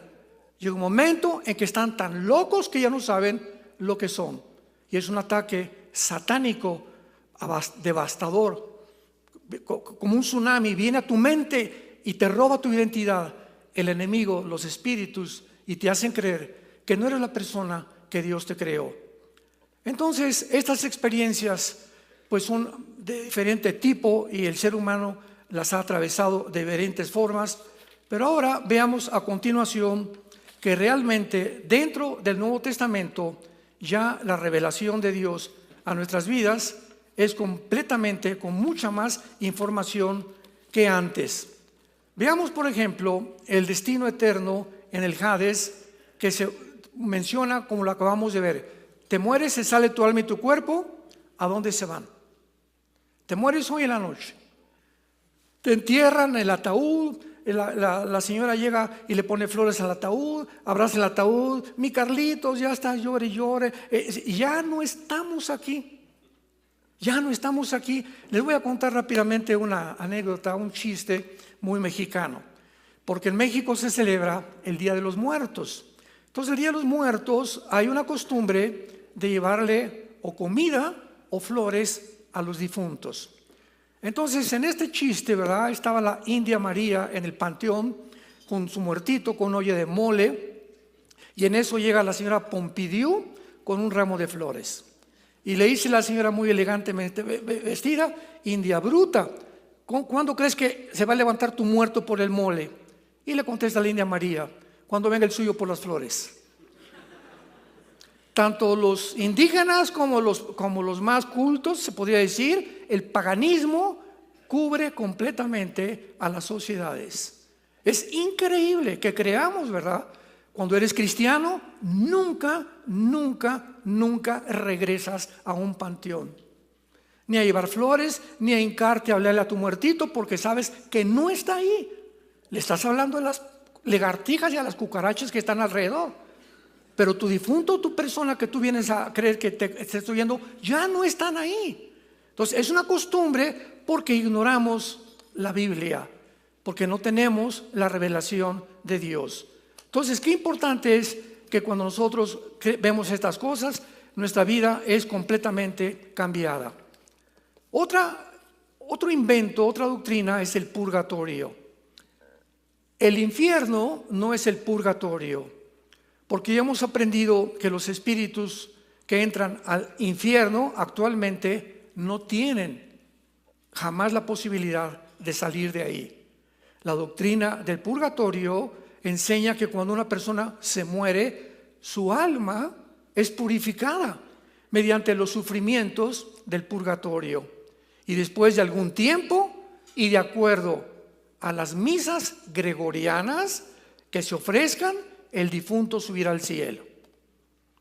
O sea, si hay algo que se le ofrece aquí en la tierra a doña Panchita que se murió y que está en el purgatorio porque no fue lo suficientemente santa como para irse al cielo, vamos a ofrecerle misas gregorianas para sacarle del purgatorio. El purgatorio no existe en las Sagradas Escrituras. Fue un invento en el tiempo medieval. La Biblia nos enseña completamente lo contrario, porque cuando la justicia de Cristo nos es imputada mediante la fe en su sangre, podemos estar capacitados para entrar en el cielo y no por los méritos ni las buenas obras que tú y yo jamás hayamos hecho. Veamos esto en la segunda carta a los Corintios, capítulo 5, de qué manera tan impresionante el apóstol Pablo nos relata la muerte. Segunda Corintios, capítulo 5 dice así: porque sabemos que si nuestra morada, fíjense cómo se le llama al cuerpo, morada terrestre, temporal, este tabernáculo se deshiciere, tenemos de Dios un edificio, una casa, o sea, otro cuerpo no hecha de manos, eterna en los cielos. Y por eso también gemimos, deseando ser revestidos de aquella nuestra habitación celestial, pues así seremos hallados vestidos y no desnudos. Porque asimismo los que estamos en este tabernáculo, o sea, el cuerpo, gemimos con angustia, porque no quisiéramos ser desnudados, o sea, no quisiéramos morir, sino que inmediatamente fuéramos resucitados para que lo mortal sea absorbido por la vida. Mas el que nos hizo, Dios nos hizo y nos dio las garras del Espíritu. Pero confiamos en Dios, que más quisiéramos estar ausentes del cuerpo, pero presentes en el Señor. Pablo sabía, en el momento que yo muera, estoy en la presencia de Dios. No voy a ningún lugar intermedio, no hay limbo para los niños, no hay purgatorio, es directamente a la presencia de Dios. Ahora, si tú mueres hoy en la noche, tu alma, tu espíritu se van directamente al cielo. Los ángeles nos vienen a recoger en el momento en que cerramos los ojos y se dictamina la muerte total. Y en ese momento, cuando llegamos al cielo, vamos a estar en el cielo esperando a los que se van a convertir esto es Apocalipsis, en el mundo, para que cuando ellos resuciten, nosotros descendamos con Cristo en el aire, nos juntemos con doña Panchita, con mi papá, con mi hermano, con mi hijo que se murieron en su cuerpo resucitado instantáneamente, se juntarán con el alma y con el espíritu, y entonces así ya estaremos para siempre con Él en su presencia. Si tú mueres y no tienes a Cristo, inmediatamente los que vienen por ti son los demonios y te vas a dar el susto de tu vida. Otras personas dicen, bueno, cuando vaya en la ambulancia ya te llevan al hospital, ahí me voy a arrepentir. Qué cosa más absurda creer que te puedes burlar de Dios. La Biblia dice, cuando oigas su voz, arrepiéntete. Cuando Dios te está hablando, es el momento en el que tú tienes que arreglar tus cuentas con tu Creador. No somos dioses, como dice Klaus Schwab, el presidente del Foro Económico Mundial. Somos dioses. ¿Y cómo venimos de la evolución? Pues tenemos la tecnología y la genética en el siglo XXI para poder evolucionarnos a una mejor criatura. Y su secretario, un judío llamado Noah Harari, le dice a Klaus Schwab, director del Foro Económico Mundial, pues sabes una cosa, vamos a crear una superraza. Los mismos demonios que tenía el nazismo de crear una superraza aria no han muerto. El ser humano sigue creyendo que podemos nosotros mejorar nuestro estado sin Dios, porque somos dioses y tenemos tecnología para poder realizarlo. Veamos ahora y contestemos otra pregunta tan importante. ¿Realmente al morir tenemos conciencia? Porque pues hay muchas teorías que si te mueres el cuerpo está dormido. Porque Jesús dijo en Juan 11, Lázaro duerme, no está muerto. Entonces usó la palabra dormir, pero esto lo hizo Jesús con la siguiente razón. Cuando tú y yo hoy en la noche vamos a la cama y dormimos, nuestro estado consciente se bloquea y entramos en un estado inconsciente donde el subconsciente puede transmitir memorias o sueños o relatos o historias al consciente, y es lo que se llama soñar. Pero estamos conscientemente ausentes de nuestra conciencia. Pero si alguien viene y te echa un vaso de agua fría, ¿qué haces?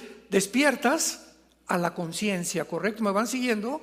Entonces de la conciencia, que parecía que estaba muerta, despiertas, pero no estabas muerta, lo tenías simplemente dormido, pero seguías vivo, porque tu espíritu jamás puede dejar de actividades. Entonces así pasa en la muerte.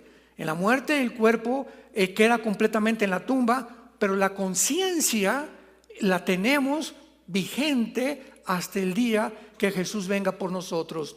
Veamos algunas evidencias, por ejemplo, en Génesis 25, de las personas que murieron bajo el Antiguo Testamento, principalmente los patriarcas. Dice Génesis 25, versículo 8, estas palabras. Cuando nosotros vemos la Biblia y encontramos estas evidencias, no nos queda duda acerca de todo lo que Dios quiere que nosotros sepamos acerca de la otra vida. Dice Génesis 25, 8, y exhaló el espíritu y murió Abraham en buena vejez. Escuchen esto, anciano y lleno de días, y fue unido a su pueblo. O sea, cuando murió Abraham, ya había personas antes que él que habían muerto, y cuando muere lo llevaron a un lugar donde se encontraban ya los que habían muerto como él y que estaban esperando al Mesías. Versículo 17 del mismo capítulo. Estos fueron los años de la vida de Ismael, que fue un hijo de Abraham, 137 años, y exhalió el espíritu y murió y fue unido a su pueblo. Esta es la forma como el Antiguo Testamento nos describe a dónde van aquellos que murieron antes de la cruz. Veamos también, por ejemplo, el gran Job, que fue un libro casi o tal vez más antiguo que el libro del Génesis. En el capítulo 19, lo que Job menciona acerca de la muerte. Dice Job: yo sé que mi Redentor vive y al fin se levantará del polvo. Y después de deshecha esta mi piel, o sea, después de que la ley de la entropía nos convierte en gusanos, porque es lo que acaba el cuerpo, en mi carne he de ver a Dios. Él sabía que habría un cuerpo resucitado donde él podría continuar viviendo y conociendo más acerca de Dios. Tenemos otro ejemplo en la transfiguración de Jesús. Otra evidencia de cuerpos después de la muerte es cuando Jesús se lleva a Pedro, a Juan y a Santiago a un monte a orar.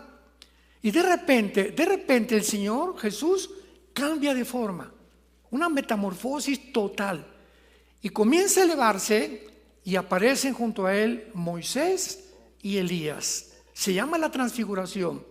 Y Moisés ya había muerto, pero aparece con Jesús con un cuerpo como el que tenía, pero ya no sujeto a la ley de la entropía ni a las leyes cósmicas que rigen actualmente nuestros cuerpos.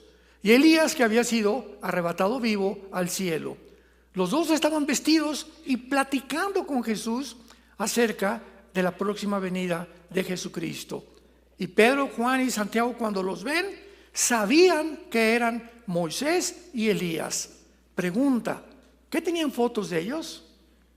No había ni cámaras Polaroid en aquel tiempo. No había ningún retrato de ellos, porque ya Moisés estaba completamente transfigurado, cambiado de forma, igual que Elías con Jesucristo. Pero los apóstoles les dio Dios lo que se llama la percepción espiritual. O sea, aunque no habían visto fotos, sabían que era Moisés y que era Elías. ¿Qué nos enseña esto?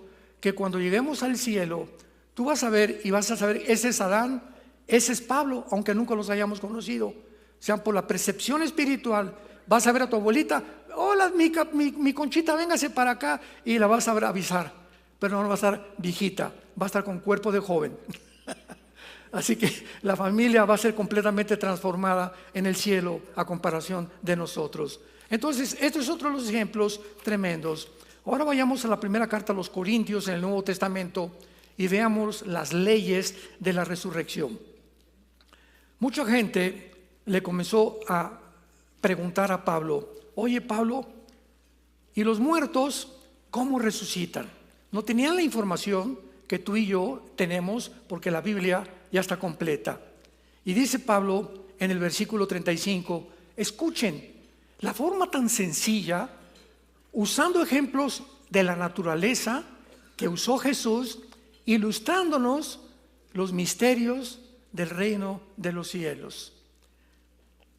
Pero dirá alguno: ¿cómo resucitarán los muertos? ¿Con qué cuerpo vendrán? ¿Me parecería Rambo? ¿Me parecería Madonna? Si muero de 80 años, ¿qué cuerpo voy a tener? Un niño de 10 años, ¿qué cuerpo va a tener? Son preguntas válidas. Muy bien. Entonces Pablo les contesta: lo que tú siembras, usa la ley de la siembra de los agricultores. Yo tengo una semilla y la siembro, y es de uvas o de sandía o de melones, y esa semillita, al sembrarla, tiene un cuerpo. Pero cuando se siembra y cae en la tierra, el cuerpo de la semillita, bajo la luz del sol, bajo el oxígeno y bajo la tierra, se rompe y adquiere otro cuerpo, y cuando sale, ya no sale con el cuerpo con el que fue sembrada. ¿Me van siguiendo? Dice el apóstol Pablo: y lo que siembras no es el cuerpo que ha de salir, sino el grano desnudo, ya de trigo o de grano. Ahora bien, pero Dios le da el cuerpo que Él quiso, y a cada semilla su propio cuerpo.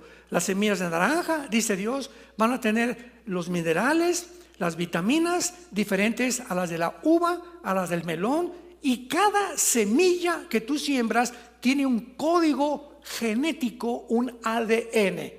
El perro siempre será perro, el gato siempre será gato, el hipopótamo siempre, la jirafa siempre jirafa. No se puede mezclar el ADN y la composición genética que Dios determinó, ni la semilla con el melón, ni con las demás cosas, porque si tú lo haces, el resultado es híbrido.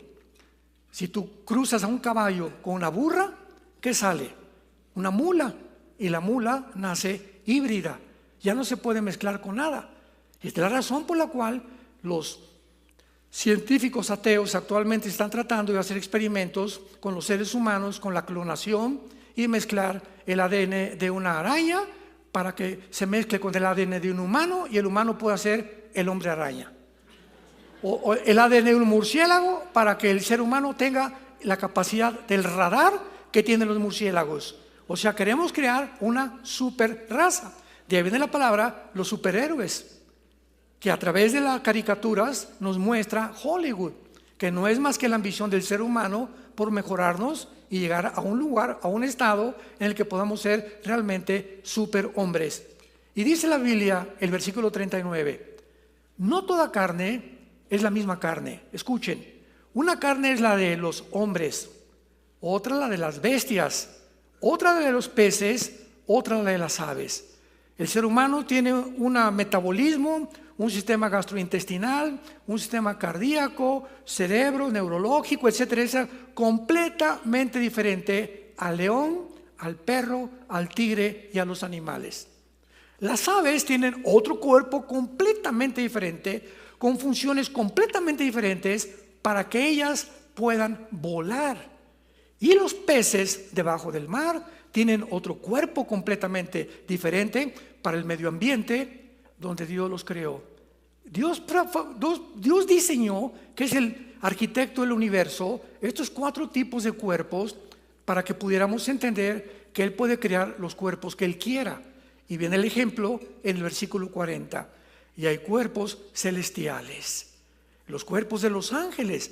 Cuando tú lees la Biblia, dice que los ángeles bajan aquí a la tierra, han bajado miles de veces al mundo con cuerpos humanos. Los ángeles tienen la capacidad de entrar a la dimensión del espacio y el tiempo y bajo las leyes que tú y yo estamos, sin que sean afectados por las leyes de los seres humanos. Todavía nos funde los fusibles. Los ángeles pueden comer cabrito. Génesis capítulo 18. Estaba Sara y Abraham sentados en su tienda de campaña y bajó Dios en persona humana, porque la esencia de Dios nadie la podrá ver. Jesucristo fue el reflejo de la imagen del Padre en hombre para que supiéramos cómo es Dios. Y baja Dios en Génesis 18 con 2 ángeles. Y cuando los ve a Abraham, siéntense por favor como seres humanos, con cuerpos humanos. Siéntense por favor. Sara, vieja, hazte un cabrito con un mole o con un tepache, con lo que sea. Y se sentaron a comer el cabrito y lo que Sara les dio a Dios y los ángeles. Jesucristo, ya para no ir tan lejos, cuando resucita en el camino de Maús, Lucas capítulo 16, va caminando y se encuentra a 2 discípulos que todavía están preocupados. Y les dice Jesús, ¿por qué están preocupados? Es que este hombre Galileo, el que decía el Mesías, lo crucificaron y no sabemos ya qué va a pasar. Y en ese momento Jesús les dice, ¿a dónde van? Y le contestan, vamos a comer. Y Jesús se sienta con su cuerpo nuevo, resucitado, glorificado, a comer miel y pez con los seres humanos. Entonces, el tipo que vamos a tener de intestino será completamente diferente, porque ahorita la sangre es la vida de la carne. En la sangre encuentras cualquier cosa que puedas tú tener de enfermedades, pero cuando Cristo derramó toda su sangre, nuestros cuerpos serán sin sangre, pero tendremos la capacidad de traspasar la materia, las leyes de la gravitación no nos afectarán, entraremos a otra dimensión en este planeta cuando sea restaurado, si tú estás esperándolo a Él. Entonces, esto es increíble porque la resurrección de los muertos, Dios nos promete un cuerpo completamente nuevo y glorificado. Ahora bien, hay personas que me he encontrado en debates que he tenido en el radio y en la televisión y me han dicho, bueno, es que la resurrección de Cristo, ¿cómo es posible que? Es más, me dijo una vez una persona, me reservo su nombre, bastante letrado, bastante con 2 o 3 certificados, ¿verdad? Y con membresía en la Academia de Filosofía de California, se atrevió a decirme en un debate en el radio, es más, yo ni creo que Cristo resucitó. Así, es más, no creo que ni haya existido. Simplemente le dije, ¿qué hora es? Eran como las 6 de la tarde en ese debate. Y le dije, ¿y qué día es? Y me dice, 16 de mayo de 1988. Y le dije, ¿desde cuándo estamos contando 1988, cabeza de aguacate? ¿Desde cuándo estamos contando la fecha? Y se quedó así. Es tan impactante la vida de Jesucristo que la historia fue dividida antes y después de Cristo. No después de Buda, ni Zoroastro, después de Zoroastro, ni Mahatma Gandhi, ni Mahoma. Es antes y después de Cristo, la historia es contada. Y desde el nacimiento de Adán, que cumplió 930 años en aquella época, el diluvio redujo la capacidad del ser humano para vivir. De Adán a Cristo pasaron 4000 años. Y de Cristo a nuestros días tienen que pasar 2000 años antes de que el Señor regrese por nosotros. ¿Por qué estamos en el año 2025? Que parece que se pasaron 25 años. No, simplemente es que el calendario se cambió a gregoriano por el Papa Gregorio en el siglo 3 o 4 después de Cristo. Y entonces al calendario se le agregaron 365 días. Se le agregaron 5 días, etcétera, etcétera, más los años bisiestos. Y cuando Cristo dice que murió de 33 años, o de 33 a nuestros días contamos la historia, nos equivocamos por 33 años, porque es desde que muere Cristo a nuestros días los 2000 años. O sea que tendríamos que restarle al 2025 aproximadamente 33 años para saber más o menos en qué año realmente estamos en la Biblia. Pero el Señor ya está tocando las puertas y ya viene por nosotros. Y las evidencias y las señales son completamente abundantes por todos lados. En primer lugar, la tumba vacía. El registro del entierro de Cristo, señores apologistas que nos acompañan, historiadores, antropólogos, paleontólogos y que les interesa la historia. Cuando Cristo lo enterraron, estos escritos formaron parte de los Josefo y Plinio, apúntalo, historiadores no cristianos. Josefo y Plinio, al servicio de Roma, que describen la resurrección de Jesucristo. Los historiadores no tenían ninguna razón para dudar de la existencia de las personas en el escenario de su entierro. Entre estas personas se encontraba José de Arimatea, un miembro del Sanedrín, el miembro más importante del concilio de los judíos, que fue el que dio el dinero para que enterraran a Jesucristo. Y cuando Jesucristo resucita, los soldados romanos eran puestos bajo la pena de muerte si podían dejar escapar a un reo condenado a la cruz. Por eso cuando Cristo colgaba en el cielo y en la tierra, los soldados romanos tenían que acercarse a la víctima y tenían como un mazo y le rompían los meniscos de las rodillas para que el crucificado se colgara sobre su cuerpo y se ahogara a través del diafragma. O sea, tenían que asegurarse que si no moría en la cruz, muriera por asfixia. Pero cuando el centurión romano se acerca a Jesús, agarra la espada, y estaba escrito en la Biblia que al Mesías no le podrían romper ningún hueso. Y esto, el centurión romano cumplía las profecías sin ser tampoco cristiano. Y agarra una lanza y atraviesa a Jesús de la izquierda hacia la derecha, o sea, todo completamente. Y el apóstol Juan escribe en su evangelio: cuando me acerqué a la cruz, porque fue el único apóstol al pie de la cruz con María Magdalena y María, la madre de Jesús. Y Juan escribe: vi salir una gota de agua mezclada con sangre. Qué increíble, porque ahora, a la luz de la cardiología moderna, cuando se mezcla la sangre con el agua, se llama la ruptura del pericardio. El pericardio es una capa que envuelve el corazón. Y cuando Juan estaba diciendo salió una gota de agua con sangre, él estaba evidenciando con estas palabras que no era cierto que después Jesús se lo llevaron y lo rescataron y no había muerto. Jesús murió científica, médica, en el momento en el que el centurión atravesó su lanza, aunque él ya había muerto anteriormente. Y esto hace a un lado cualquier especulación acerca de que Jesús no había muerto y que después volvió otra vez a vestirlo y se les apareció a más de 500 personas. Todos los apóstoles y todas las personas después de Cristo testifican lo mismo. Y finalmente vemos nosotros los beneficios de esta realidad. Damas y caballeros, ¿tienes tú la conciencia que vas a morir? La muerte llega, desgraciadamente, muchas veces súbita e inesperadamente. Un cáncer no programado, un accidente ahorita tal vez saliendo a la calle, una bala perdida, un avión que se estrella, un barco que se hunde. Nunca sabemos, nadie, ninguno de nosotros tiene la certeza de cuántos días nos quedan de vida. La Biblia dice: prepárate para encontrarte con tu Dios. Jesucristo murió y pagó por tus pecados en una cruz. Fue crucificado, enterrado y muerto, resucitado a los 3 días, y ahorita se encuentra sentado a la diestra del Padre, viviendo para interceder por nosotros y por todos aquellos que en esta mañana le quisieran entregar sus vidas. Tenemos ahora una provisión de esperanza y un gozo de un descanso futuro. Todo va a pasar.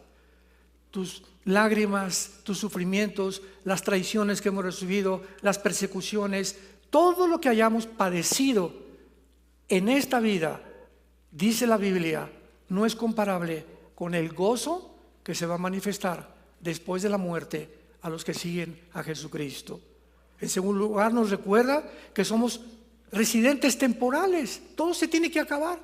Ahí está toda la gente, amontona y amontona y amontona y amontona dinero, y después se lo dejas a tus hijos, y muchos hijos están diciendo: a ver cuándo se muere el viejo o el padre, como los alacranes, para repartirnos la herencia.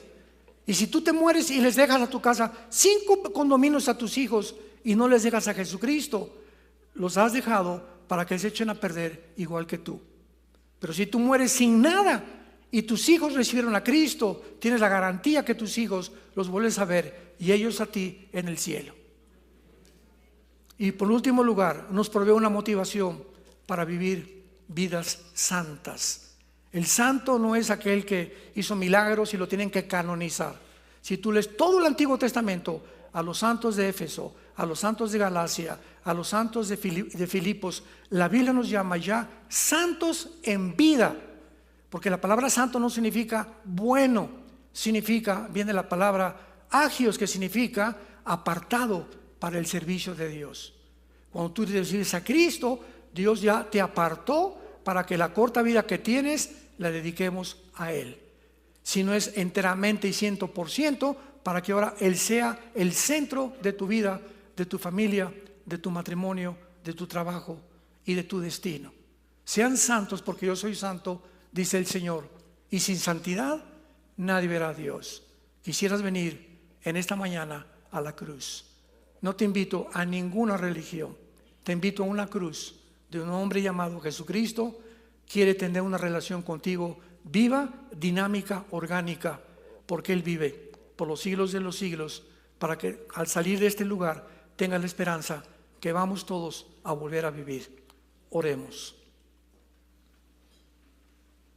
Bendito sea el Dios y Padre de Jesucristo nuestro Señor, que nos ha hecho renacer para una esperanza viva, porque Él vive, por medio de la resurrección de Jesucristo entre los muertos, para una herencia inimaginable, maravillosa, reservada para nosotros en los cielos, que mientras estamos en este mundo somos guardados por el poder de Dios mediante la fe.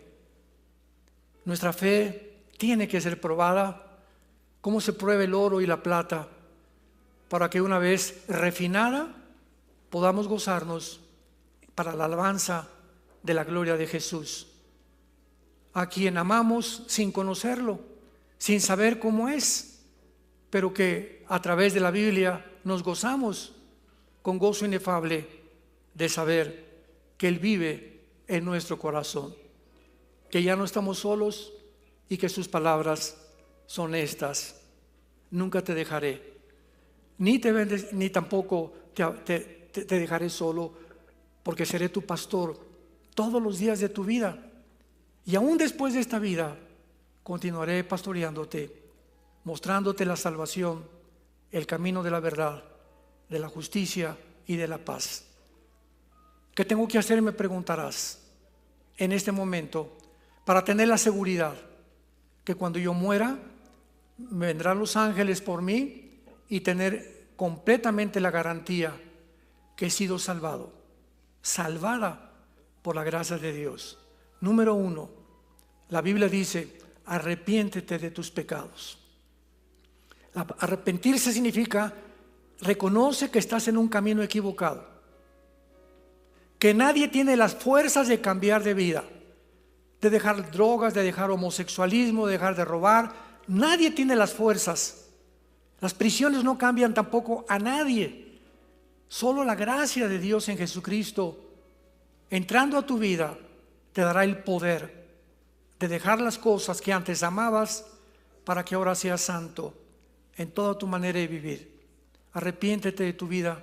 En segundo lugar, cree, nada más cree, que Él en esa cruz, con su sangre, pagó el precio que teníamos que pagar nosotros en el infierno por nuestros pecados. Porque la paga de la muerte es el infierno, es el pecado, pero la gloria de Dios es Jesucristo. Porque somos justificados gratuitamente por la fe que es en Cristo Jesús. Y finalmente, solo dile estas palabras: Señor mío y Dios mío, perdóname, he pecado contra ti, no soy digno de que entres a mi vida, pero creo que en esa cruz me has reconciliado mediante el sacrificio y la sangre derramada como el antídoto para mis pecados. Porque creo que vives, Jesús, te pido en este instante que entres a mi vida. Te recibo como mi Señor y mi Salvador. Recibo la bendición de que al morir, moriré en paz. Porque desde este momento sé que ahora te pertenezco, que nunca me dejarás, nunca me abandonarás y estarás conmigo durante todos los días de mi vida. En el precioso nombre de Jesús. Amén. Amén y amén. Gracias por la Biblia. Los cielos y la tierra pasarán, pero las palabras de este libro permanecerán. Hola, ¿sabías que puedes ver este video y otros dentro de nuestro canal de YouTube? Nada más recuerda suscribirte a nuestro canal y activar la campanita para que te puedan llegar las notificaciones cada vez que cargamos un video nuevo y puedas ser el primero en verlo y disfrutar de todo nuestro contenido.